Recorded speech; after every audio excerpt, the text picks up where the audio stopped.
World War II, the Germans occupied Norway.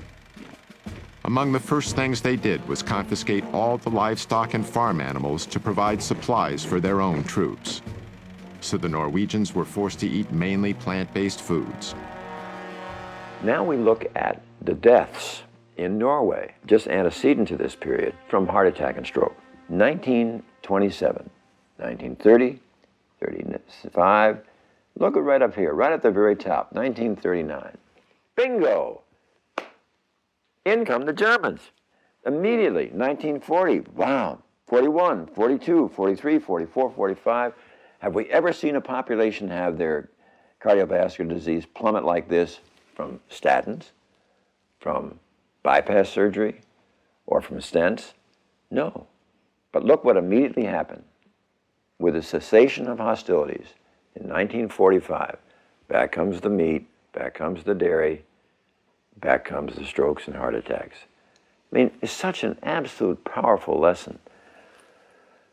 But we didn't get it. Because of evidence like this, Dr. Esselstyn was making the same assessment that Dr. Campbell was due to his work in the Philippines, seeing a causal link between animal-based foods and some of our most deadly diseases. But they weren't the only researchers coming to this conclusion. Another was Dr. John McDougall. In the mid-1970s, he began practicing on a sugar plantation in Hawaii. What I observed there was the health of the people differed dramatically depending upon how long they'd been in Hawaii. People who were raised in Japan, the Philippines, Korea, China, first generation, who had moved from their native land, were always trim. Never had heart disease, prostate cancer, colon cancer, breast cancer, rheumatoid arthritis, multiple sclerosis. Never overweight. They were in their 80s and 90s and fully functional. Their kids got a little fatter, a little sicker. Their grandkids and the next generation were just as fat and sick as anybody I'd ever seen. And what came through clearly was the diet was the difference. The first generation had learned a diet of rice and vegetables in their native land. But the kids, they started to give up the rice and replace it with the animal foods, the dairy products, the meats, and the results were obvious. They got fat and sick.